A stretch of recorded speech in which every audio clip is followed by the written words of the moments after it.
Did you know that social engagement is as important to the well-being of our elderly parents, of our seniors, that it's as important as physical well-being and even, medical well-being? So in this month of February, we are going to help our elderly parents, our seniors to be socially engaged so that they can thrive. And as I always say, once our loved ones are thriving, then it's without asking, it sets us free to also thrive in whatever we like to do. And if you are a midlife professional, you know that's the kind of freedom that you need to be able to go and pursue your professional endeavors.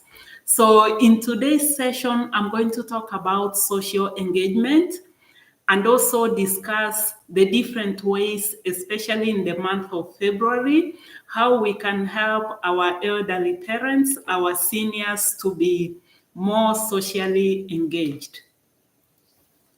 So you might be asking, what's social engagement? The way I'm going to define it in today's session, it's when somebody, not only our seniors, but even generally people in society, when you feel heard, when you feel that you are being seen, and also when you feel that you've had a chance to participate, then you can say that you are socially engaged.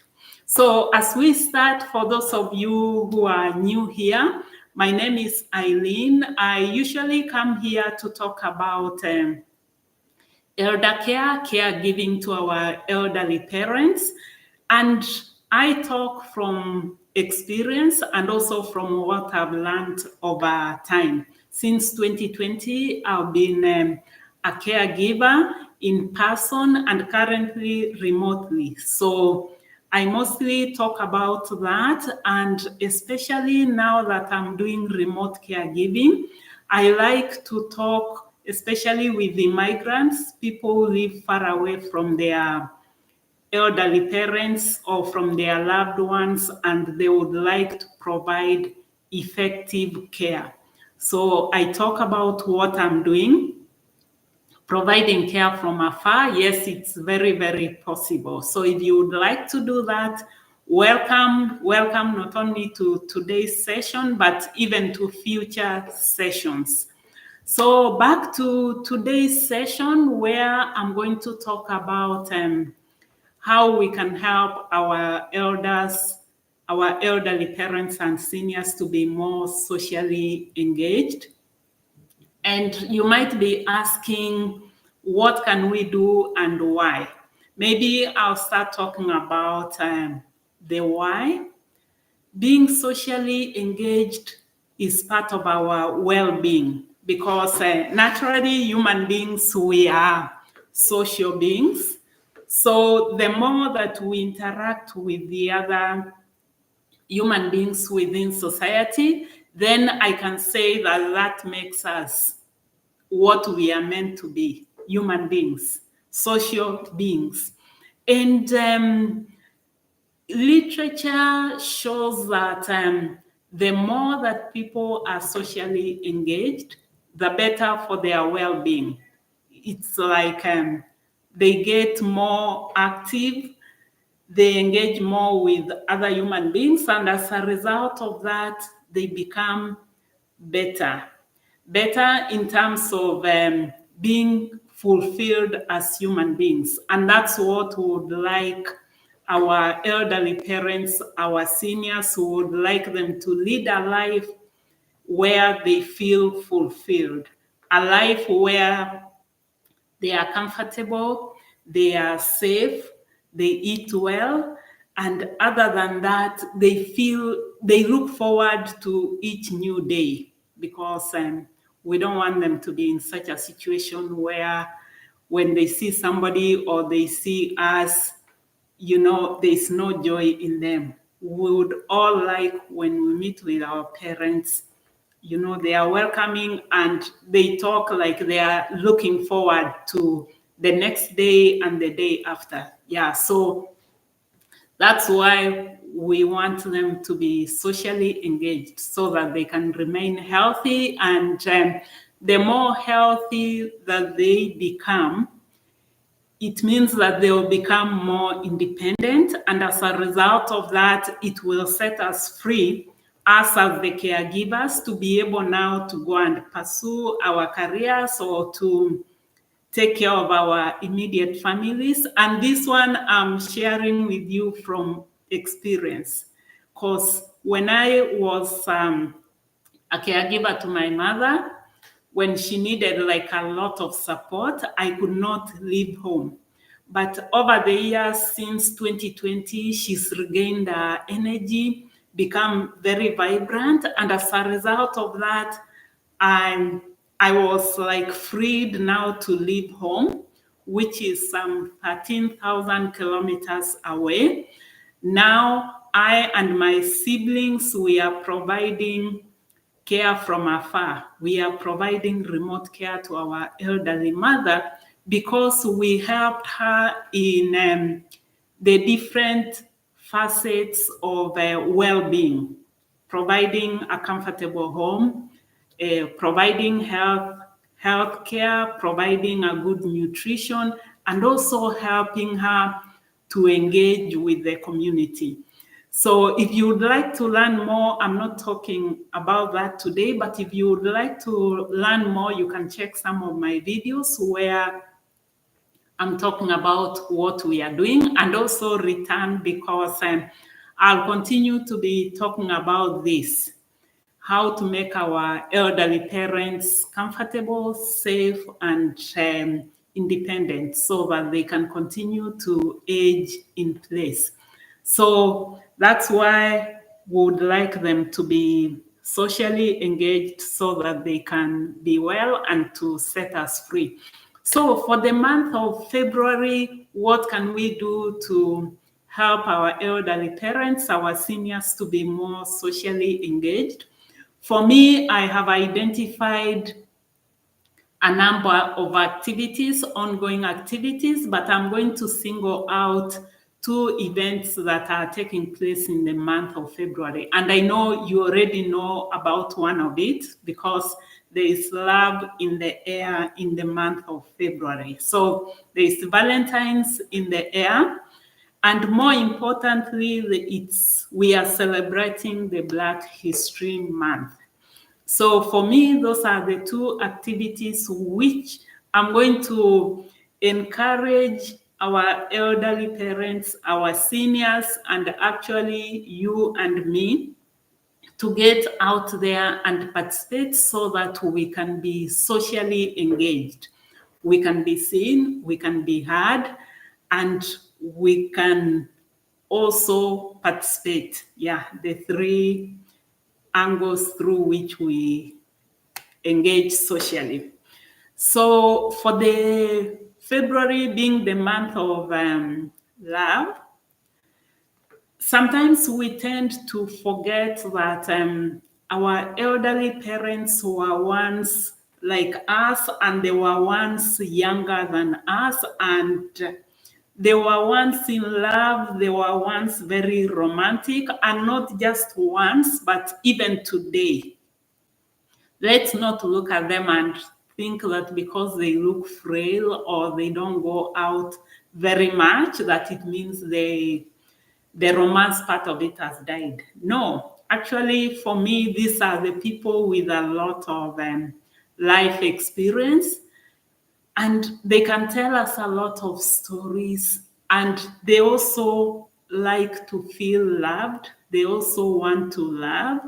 So can we encourage them to participate? Like if you're booking your Valentine's dinner or you're buying gifts, can you also get some gifts for the loved ones in your life, the seniors in your life? Or encourage grandma, encourage grandpa, or encourage mom, encourage dad to get a gift for their loved one.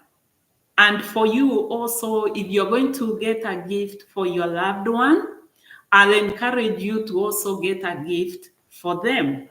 so that even if it's not romantic love that you'll be sharing with them, it's love, because love comes in so many ways. So please do that. Or if you are booking that getaway dinner for yourself, introduce the idea to them and even tell them, like, oh, I'll be gifting you, don't let me down. Please accept to go out. They are not coming out with you to your date, but they'll find their own date. You'll be surprised. Tell them about that. They'll call their friends and they'll start talking about that. And you know what's going to happen? If they embrace this idea that they'll go out for their dinner or just to meet with their friends or their loved ones, it's going to set you free, especially if you are a caregiver and maybe right now you're wondering, you're thinking of, oh, I'll be stuck here while my friends and the other people will be out there enjoying. Introduce the idea to your loved one, the one that you're providing care to, so that if you sell the idea to them and they are able to go out and be with their friends, then it will set you free to also now go out and be with your friends. You see, it's a win-win situation for all of us. And back to the second activity in the month of February that I'm focusing on in terms of social engagement for our elderly parents, for our seniors, and even just for everybody. The Black History Month, there are activities every day. I have checked.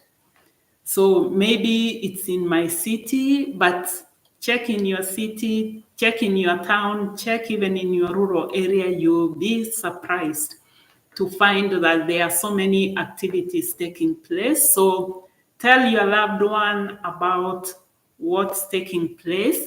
And even before you encourage them to go out there, you can start by asking them to tell you their understanding of the celebration, the Black History Month, because it's a month, a session for us to learn why we celebrate it, the history of the Black people, especially in North America and the rest of the diaspora.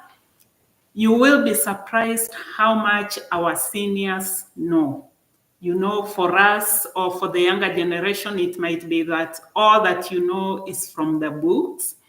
But by engaging with the elderly people, they are going to tell you stories about their parents, their grandparents, the stories that they were told, because usually if they were told stories by their grandparents, it means that they are telling you about events, real events. Unlike, you know, if you go read a book and then you go and do a presentation, it will be different from what you hear. And having lived for long, your elderly parents or grandparents are going to also tell you about their experience, you know, having lived through different decades, maybe from the 1940s, 30s, 40s, 50s, 60s. They've seen how events, political, social, economic, everything has changed over time in relation to Black people all over the world. So they will be able to inject that lived experience, which will be very enriching for you. And other than you learning from them, by encouraging them to go out and celebrate. It can be in the form of live events or even virtual events, thanks to technology. By participating, if they are going out to where we are holding public events, it means that chances of them meeting with their friends or meeting with their age mates are very high. And once they meet with their friends, A friend might come with a friend, they might also go with a friend, and before you know it, 2 people talking, 4 people talking, 8 people talking, 16 people talking, 32 people talking, assuming that each of these people who knows the other comes also with one person. And before you know it, your loved one would have had such a busy and enriching day, so that when they come back home, maybe in the evening, they will be so rejuvenated. They will have so many stories to share with you. And at the individual level, because we said social engagement has to do with when we feel that we've been seen, we've been heard, and we've had a chance to participate, then they would have had all those three. And when they come back, they are going to continue getting in touch with some of the people that they met, which means that they are going to expand their social network.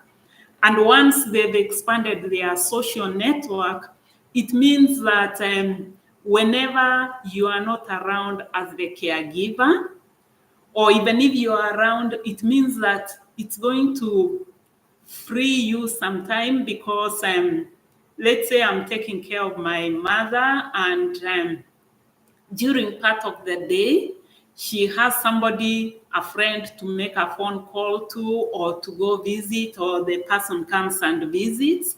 It means that they are freeing me to also maybe talk with my friends, or even go out and meet with my friends, because I'll be knowing, oh, mom or grandma is with their friend, or is with a family member. So it's a way of freeing yourself, making time for yourself, maybe to even go back to work, to continue pursuing your career. So you see, from just introducing or encouraging your loved one to be involved in ongoing celebrations, it will have a trickle effect until it ends up bringing a lot of positives to you as the caregiver. And that's what we are looking for. Seeing our loved ones being happy, engaging within society, learning from the rest of society, teaching or transferring knowledge and ideas into other generations. And even us, we are going to feel fulfilled by just seeing our loved ones being happy. And I'm telling you this from experience. As a caregiver, especially when I was providing care, in-person care, anytime when mom was happy, anytime when she received visitors, or when she now got better and started visiting people, it was, I used to call it my free time. Because if she's engaged with another human being, it means I don't have to provide care in terms of maybe being the only person that she can talk with. So it ends up enabling you extra time. And as we said, people who are socially engaged are not very depressed. They are not very anxious, and which means that they are well in terms of being active socially and even mentally, so emotionally. And whenever we are okay, we are better emotionally, it means we are going to attract more people to our side. And the more people that we attract, it means that it will open for us to engage socially with more. You see how it keeps on building on top of each other.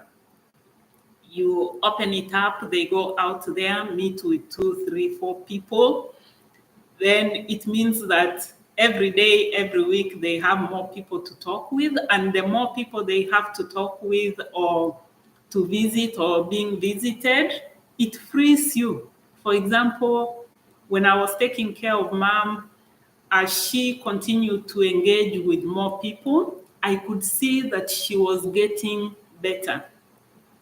Actually, if you listen to some of my videos, so if you are not following me, click Caring for Elderly Parents remotely and listen to some of my videos, because I come here to share my experience, and I've talked about why some of our elderly parents want or choose to age in their rural homes. I've talked about that, and social engagement is one of the main factors. So if you've not listened to that, go and listen to my videos there. So as I was saying, I kept on seeing that, especially when we moved from the city to our rural home, and I saw mom receiving more and more visitors, it's like she healed faster. And by healing faster, it freed me. That's how I managed now to come back. How my siblings also were freed to go to the different towns, urban areas, and even abroad where they live. So social engagement is, I can tell you from experience, it plays a very, very important role when it comes to healing. So for you, comment below and let me know, what are you doing this month of February to help your loved ones, your elderly parents, grandparents, or any senior that you relate with? What are you doing to help them to be more socially engaged? Comment below, share your experience, and share what you are planning to do, because you never know, you might mention an activity that is taking place in your area. And you know, nowadays, since 2020, it's very easy for us to participate in activities that are taking place on the other side of the world. So just mention, comment below. Technology, thanks to technology, we can encourage our elderly parents, our grandparents to log in and participate in activities on the other side of the world. So comment below. I would like to hear from you. So what else? Of course, we are not limited to the two activities, Valentine's and Black History Month. There are 7 other ongoing activities, celebrations in the month of February that I came across. But I just came here to talk about these two because I don't want to overload you. I know you also have access to other activities, so you can choose more than 2. They don't have to be Valentine's or Black History Month. Just check. You can go online and Google for other activities that are taking place. And I'm sure you know of activities within your locality that are taking place where you can encourage your elderly parents or your loved ones to attend and participate in.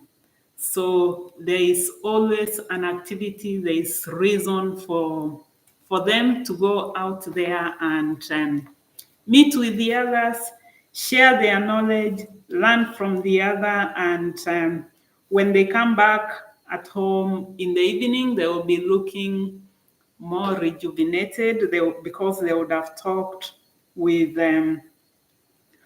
other human beings. So I think for today, that's what I have to share with you. If you would like to learn more, click this video, like it, and also subscribe to the channel so that every time when I publish a video, because I do the live sessions and I also record videos and publish them on the channel. First, go there and listen to what I already have, comment, and ask me questions, because I have a lot of information, especially if you're an immigrant and you keep on wondering, oh, now I need to provide care to my elderly parents, but they are very far away. How do I do that? Yes, I know you are thinking of you can send money, but from experience, I'll tell you, sending money is just a very small percentage of providing effective care.